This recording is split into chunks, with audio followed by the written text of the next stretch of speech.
Okay, picture this. Let it really sink in for a second. Your phone rings. Maybe late, maybe first thing in the morning. You answer. Hmm. And you hear this voice. Someone you love, your son maybe, your grandchild. And they're panicking, They're crying, usually and distraught. saying there's been a crash, a bad one. Or they're in jail, begging you for help. And the voice, the sound, the terror, it's exactly like them. You just know it. So what do you do? That's the terrifying question, isn't it? It's really the core of this incredibly sophisticated, fear-based attack that we're seeing more and more of. For years, we kind of got used to spotting scammers. Right, the bad actors, the ones with weird accents or reading from an obvious script. Exactly. They had to pretend. But now, with generative AI, especially voice cloning, Mm. well, they don't need to act anymore. They just push a button. So today, we're doing a deep dive into something called deepfake phishing. That's voice phishing or phishing, but supercharged with AI voice cloning. It's designed to just blast past all your normal defenses, emotional and logical. Yeah, it hits you right where you're vulnerable. And our sources for this, well, they're not holding back. We've got reports from law enforcement, the FBI specifically, consumer protection groups like the FTC, AARP, And major cybersecurity firms, too, tracking this closely. and news outlets, CBS, CBC, others. They're all highlighting how serious and widespread this is, globally even. So our mission today is really critical. Figure out how this works, but more importantly, what concrete steps you need to take, like right now, to shield your family from potentially devastating financial loss. Okay, so let's break down that term, deepfake phishing. We know phishing email scams, phishing voice scams over the phone. Right. But adding deepfake, that changes the game entirely, doesn't it? Mm. Means the criminal isn't just pretending. They're using AI to sound exactly like someone you know. Precisely. They can clone the voice of the specific person. They want to impersonate your grandchild, your son, whoever. The whole casting call aspect for the scammer. Yeah. On. What's really unsettling is how easy this has apparently become. You mentioned AI. Does this require like supercomputers and tons of audio? That's the scary part. It used to. A few years back, yeah, you needed specialized gear, lots of clean audio. But the sources we looked at, they're confirming that modern AI tools, well, they only need a tiny audio clip. How tiny? Shockingly tiny. We're talking as little as 3 to 5 seconds of someone's voice. Wait, 3 seconds to make a convincing clone? That sounds almost unbelievable. How can it capture tone, accent, everything? It's an incredibly powerful technology. And think about where that 3 to 5 seconds comes from. If they're targeting, say, your grandchild, where can they get a sample of their voice? Oh, wow. Social media, like videos people post. Exactly. Think about Instagram Reels, TikTok, YouTube Shorts, casual little clips people share all the time. Kids talking, grandkids laughing, parents chatting. 3 seconds is often more than enough for the AI to grab the voice print. So the pitch, the rhythm, the way they talk. Yep. The intonation, the cadence, the AI ingests that, learns it, and they can synthesize a whole script using that cloned voice. We're basically feeding them the ammunition ourselves, often without realizing it. So it's not just a generic young person voice. It could capture, say, a specific regional accent, or even the unique way someone sounds when they're upset. Absolutely. The tech's gotten that good. There was a really high-profile case back in 2019, actually, involving corporate fraud in Europe. Oh, yeah. What happened there? They cloned a CEO's voice perfectly, including his very specific German accent. And they used that clone to trick an executive in the UK into wiring hundreds of thousands of dollars immediately. Wow. So it proved that the tech could handle nuances like accents, tone, even the speed someone talks. That adds a huge layer of credibility, especially if they're talking about something serious like legal trouble. Exactly. But hang on, if it's just 3 seconds of, say, a happy birthday message from TikTok, how does it generate a distressed voice convincingly? Is the AI that sophisticated, or is it more that our own panic fills in the gaps? It's definitely a combination. The panic does a lot of heavy lifting for the scammer, no doubt. But the AI isn't just mimicking. The FBI specifically warns that this makes the fraud highly realistic. It helps manufacture the sense of a real event. How so? Well, think about it. The AI helps create the script, the narrative, and maybe even more importantly, it can correct for the kinds of human errors that might trip up a live scammer. Like what? Like stumbling over a name, mispronouncing a local town, maybe their own accent slips under pressure. The AI-generated voice, it's smooth, consistent, authoritative even. It's less likely to trigger those little alarm bells in your head that something feels off. So the tech smooths over the imperfections that might otherwise give the game away. That intersection, the tech sophistication and our human vulnerability seems critical. We already know people aren't great at spotting deepfakes, right? We're really not, and the data shows it, even when we're not under pressure. Researchers did tests, right? Played deepfake voices for about 200 volunteers. These weren't stressful calls, just listening tests. And the results? Pretty sobering. Around half of them, about 100 people, couldn't tell the difference between the real voice and the synthesized one. Half. In a calm setting. Yeah, a 50% failure rate when you're just listening calmly. Now imagine layering on top of that a massive crisis. Your loved one supposedly crying, needing bail money right now. If half fail a simple test, what happens under extreme duress? The failure rate has got to be way, way higher. And here's the thing. Even with this cutting-edge voice tech, the actual scam, it's old school. The strategy underneath is the classic grandparent scam or emergency scam. Right, the social engineering part hasn't really changed. Not fundamentally. It's still a very carefully planned multi-step playbook. It's designed purely to short-circuit your rational brain and trigger that immediate protective emotional reaction. So let's walk through that playbook. How does it usually start, especially now with the deepfake voice? Okay, step one is always the crisis. The call begins with that cloned voice, the grandchild, the son sounding absolutely desperate. They claim they're in some kind of terrible, time-sensitive jam. Look at what kind of situations. Could be they're hospitalized after a bad car accident.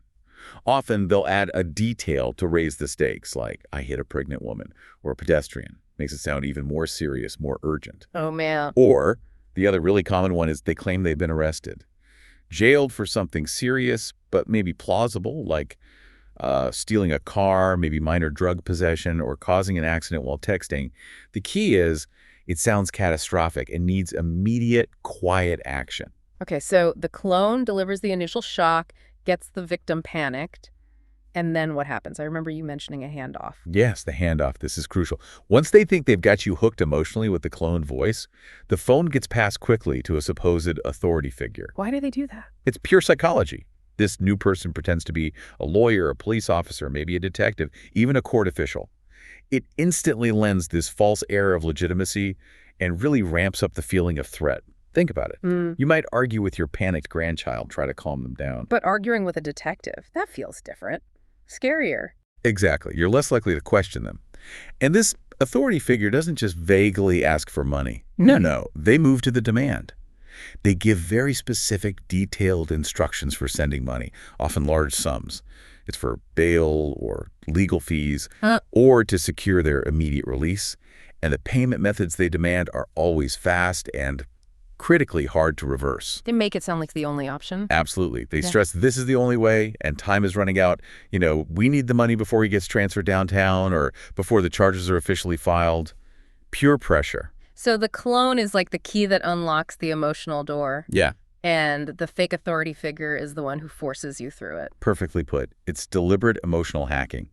The goal, as security experts point out, is to trigger that fear-based emotional response. Because they know that when we get really scared, well, we get stupid. Harsh, but probably true. Our judgment just goes out the window. They intentionally push the victim into this high anxiety, high urgency state where stopping to think, taking that active pause, feels almost impossible. They're playing on your deepest instinct to protect your family.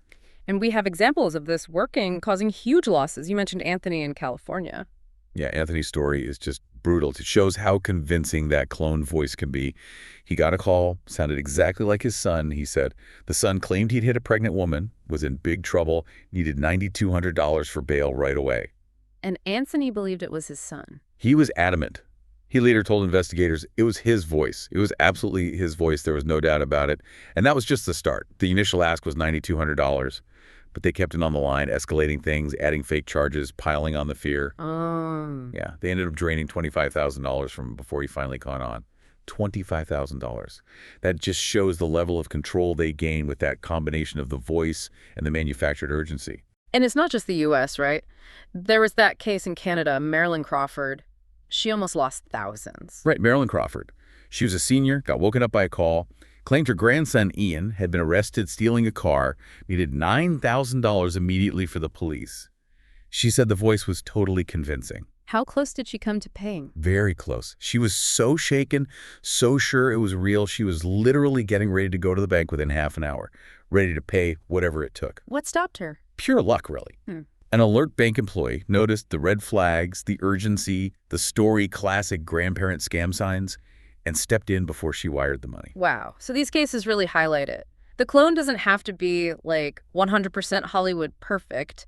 It just needs to be good enough to make that initial fear feel real. Exactly. It validates the terror that the rest of the social engineering script builds on. Okay, we need to talk about why these scams seem to hit seniors particularly hard. And it's important, I think, to get past easy answers like, oh, they're just more gullible. The sources suggest it's way more complex than that. Absolutely. We really need to understand the factors that make older adults more susceptible. And it's not about blaming the victim.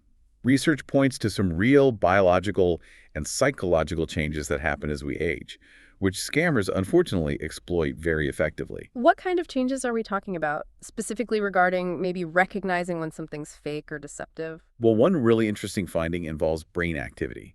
Studies show that as we get older, there's often a gradual decrease in activity in a part of the brain called the insular lobe. The insular lobe, what does that do? Think of it as kind of like your internal BS detector. It helps you intuitively gauge how realistic something is, read social cues, and spot deception.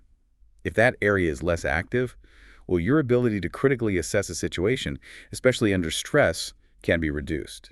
So a key part of the brain for spotting scams literally becomes less active with age. That feels fundamentally unfair. It is. And it's compounded by other factors. Research also shows that statistically, older adults tend to have a higher baseline level of trust. They're more likely than younger people to look at a stranger's face, for instance, and judge them as kind or decent. More trusting, less neurologically equipped to detect deceit. And then layer on potential cognitive factors. Things like vascular diseases, which are more common with age, can increase the risk of memory decline or reduce mental capacity. It makes it much harder to process complex, stressful information quickly, like the convoluted instructions a scammer gives you. There was also something mentioned about an evolutionary bias, how memory changes. Yeah, sometimes called the positivity effect. As people age, there's a tendency to recall and focus on positive memories more than negative ones, which is great for overall well-being, right? Yeah. But the downside is it can reduce the cautionary behavior that might come from remembering past negative experiences or scams you heard about. You might be less automatically suspicious than a younger person who's maybe more cynical or has recently dealt with online scams. So scammers are essentially leveraging these natural changes, reduce skepticism, increased trust, potential cognitive challenges, and then they add that key psychological tool, secrecy. That secrecy element is huge. That demand to keep it a secret or don't tell the kid's parents or don't tell anyone, it will only make things worse. That's not accidental. Why is it so critical for them? Because it isolates the victim. It's the cornerstone of the fraud. The scammer knows that the second you talk to another family member, your daughter, your son-in-law, even a friend, that person might immediately say, wait a minute, Ian's at school right now. Or, that doesn't sound right, let me call the police station directly. Right, the story falls apart under scrutiny. Exactly. That secrecy buys the scammer the crucial time, maybe an hour, maybe two needed to get that wire transfer done or get you to buy those gift cards before your support network can intervene. They turn your protective instincts against you, making you believe silence is the only way to help. It creates this sense of shame almost, like you're the only one who can fix this huge secret problem. And the combined effect of all these tactics, the financial losses are just staggering. They really are. It puts the effectiveness of these methods into perspective. See, in 2023 alone, estimates suggest seniors lost something like $3.4 billion to various financial scams. 3.4 billion. Billion, with a B. Yeah. And a huge chunk of that comes from scams that prey on exactly these vulnerabilities. Yeah. Fear, urgency, trust, and that reduced critical assessment. The AI voice clone. It's just the ultimate tool now to make the whole thing feel terrifyingly real. Okay, so we've established the voice itself. You just can't trust it anymore. That means our defense has to shift. We need to focus on the behavior, the logic, the setup of the call itself. If you get one of these calls, even if the voice sounds 100% real, there are some major red flags, right? Yeah, absolutely. 3 big ones. These are the behavioral tells that scream scam, things legitimate authorities or lawyers would simply never do. You need to burn these into your brain. First up, urgency. It always feels like a massive rush. Always. That demand to act immediately, send money right now. That's pure scammer tactics. It's designed specifically to stop you from thinking clearly. Real situations, even emergencies, usually allow some time. A real lawyer, a real police department, they understand you need to consult family, figure out funds. Scammers can't afford that delay. Nope. They need the money gone before anyone figures it out. Yeah. So that intense, high-pressure demand for instant action, huge red flag, never trust it. Okay, number 2 is that isolation tactic we just talked about, secrecy. Yes. Yep. Any explicit instruction to keep this a secret, don't tell anyone, especially don't tell your spouse or don't tell the child's parents. Yeah. That's a massive warning sign. Why? Think about a real crisis. If your grandchild was actually arrested, what's the first thing a real lawyer would probably suggest? Talk to the parents, get help organizing bail. Exactly. They'd likely encourage you to involve trusted family members to manage the situation. Demanding total secrecy means they're afraid of being exposed. They want you cut off from help. Makes sense. And the third red flag, you said this one is almost definitive. Yeah, this one's often the nail in the coffin. The method of payment. How they want the money. Precisely. Listen very carefully here. Legitimate courts, police departments, bail bondsmen, ethical lawyers. They do not ask for bail or fees using gift cards. Ever. Like iTunes cards, Amazon cards? Yes. Or cryptocurrency. Or wire transfers like Western Union or MoneyGram, especially to individuals or overseas accounts. Or asking for cash to be handed to some random courier or taxi driver. Yeah. If they demand payment via any of those untraceable, irreversible methods, it is 100% absolutely definitively a scam. How is bail normally paid then? It's usually paid directly to the court or an official licensed bail bond agent, and typically through traceable means certified checks, credit cards, maybe a direct bank transfer within a verifiable system, never gift cards or crypto for bail, period. Okay, so those 3 flags, urgency, secrecy, and weird payment methods, that's the mental checklist. Even if the voice sounds perfect, these should stop you. But what about being proactive? Is there something families can do before the call even happens? Yes, and this is probably the single most effective defense experts recommend. Establish a family safe word protocol. A safe word? Like in the movies? Kind of, yeah. But seriously practical. It's a unique, secret word or phrase that only immediate family members know. You agree beforehand that in any kind of supposed emergency call situation, you use it to verify identities. How do you pick a good one? Needs to be memorable under stress, Right. but not obvious. That's the trick. Experts usually suggest a phrase maybe at least 4 words long, and it has to be unique, something hard to guess. Critically, avoid anything easily found online. Like what? Street names, schools you attended, your pet's name, stuff that might be on your Facebook profile or public records. Remember, if they can scrape 3 seconds of voice, they can scrape personal trivia too. So something random but meaningful to the family, like Aunt Carol's purple lasagna. Exactly. Something weirdly specific like that is perfect. Yeah. Memorable within the family, but meaningless and unguessable to an outsider. Okay, you have the safe word. How does it actually work during a panic call? This seems like the tricky part. The rule of usage is key. The person receiving the call, the potential victim, must be the one to ask for the safe word. They have to say, okay, before we do anything, what's the safe word? They cannot volunteer it. Why not? Because the scammer doesn't know it. If the call is real, your loved one provides the phrase. If they can't, or they hesitate or make excuses, you hang up. End of story. But what if the scammer tries to pressure them? Like the grandchild voice says, oh, Grandma, I'm too upset, I can't remember. Or the lawyer says, he's too distraught, just tell me the word so we can proceed. That's exactly what a savvy scammer will do. They'll know about safe words and try to manipulate you into revealing it. I'm in jail, they won't let me think. The officer has my phone. So the person receiving the call has to be strong enough to resist that pressure. Yes, that's the critical moment.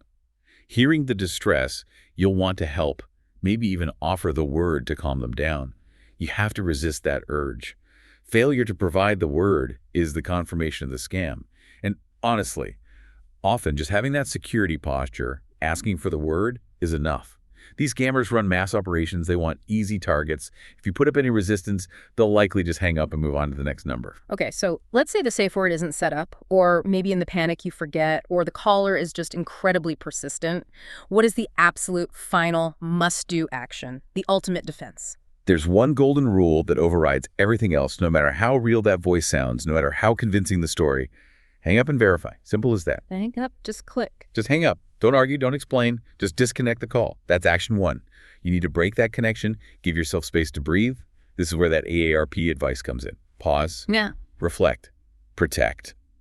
You have to deliberately interrupt the emotional spiral they're trying to trap you in. Okay, hang up immediately. That's action 1. What's action 2? Action 2. Verification.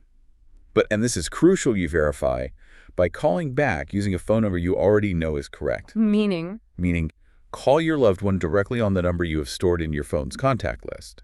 Or call their parents, their spouse, someone else you trust, using their known number. Do not call back the number that just calls you. Why not? Can't you just hit redial? No, because scammers can easily spoof phone numbers. The incoming call might look like it's from your grandchild's number, but it isn't. Calling a known trusted number is the only way to be sure. And 99.9% of the time. They'll answer, perfectly fine, maybe at work, maybe at home watching TV, completely unaware of the supposed crisis. And just like that, the scam is defeated. The urgency was fake. The crisis was manufactured. Verification is key. That really underscores it. The voice is irrelevant. Verification through a separate known channel is everything. But this whole issue of AI voice cloning, it goes beyond just these emergency scams, doesn't it? It raises bigger questions about our voices and security. Oh, absolutely. We're entering a really tricky new phase. Your voice print. It's increasingly seen as unique biometric data, like a fingerprint. It's a non-material asset that defines you. But our laws, they're struggling, frankly, to keep up with how easily AI can now copy and misuse that asset. Misuse beyond financial scams. What else are we seeing? Well, think about reputational harm. Imagine an academic's voice cloned to create fake lectures, spreading misinformation, or using cloned voices to try and bypass voice-based security systems in corporations, or even the military. And there are darker uses, too. We've seen reports, for instance, from Russia about concerns over using cloned voices to create non-consensual pornographic audio content featuring actors or public figures. The potential for severe reputational damage, personal distress, and even professional ruin is enormous, especially for people whose careers depend on their voice or public image. That actually led to real-world action, didn't it? Like the actors' strikes in the U.S., SAG-AFTRA. Was AI voice cloning part of that? A major part of it, yes. A key demand from SAG-AFTRA and other unions was establishing protections against exactly this. They wanted strict rules about getting explicit consent and fair payment anytime an actor's voice or likeness is scanned and used by AI. So they didn't want their scanned voice to just become a digital puppet the studios could use forever. Precisely. They were fighting to establish that your synthesized voice, your digital replica, is still your property, and its use needs to be controlled and compensated. It's a fight about fundamental digital rights in the age of AI. And are legal systems trying to address this more broadly now? They're trying, but it's slow going. We are seeing proposals pop up globally. You mentioned Russia. State Duma has discussed protecting the voice, similar to how image rights are protected, giving individuals control. In the U.S. and elsewhere, there's movement on new contract language, new legislative ideas focusing on defining what a synthesized voice is legally, establishing who's liable when it's misused, and making sure biometric privacy laws cover vocal data adequately. The core goal is regulation, figuring out how to manage this technology responsibly. It feels like a huge challenge, but maybe there's a small silver lining in how these scams actually operate. You mentioned they're often mass operations. That's actually a really important point for listeners. Yes, many of these are high-volume operations. They're looking for quick hits, easy targets, quantity over quality, in a grim way. So even a little bit of defense helps. Absolutely. Your defense doesn't need to be foolproof. It just needs to be slightly better than the next person they call. Just pausing, asking a question, saying, "Let me call you back," refusing the weird payment method, or asking for that safe word. Any friction you introduce is often enough. They'll likely just move on to someone who offers less resistance. So the final takeaway here really feels like it's about shifting our mindset. We have to actively override that gut reaction to the voice. Exactly. Empowerment through informed skepticism. You simply cannot trust your ears the way you used to in these situations. That feeling of certainty, that is my grandchild, has to be secondary to the behavioral evidence, the urgency, the secrecy, the payment method, and always, always that golden rule. Hang up, verify. The technology is so advanced now, you just can't rely on auditory memory alone. So the real question isn't, did that sound like them? It's become, am I going to let fear dictate my actions, or am I going to follow a clear safety process? That's precisely it. And the answer has to be process over panic. So really, the most practical advice we can give, talk to your family today. Set up that safe word protocol. It takes 5 minutes, and it could save you or someone you love from a truly devastating experience.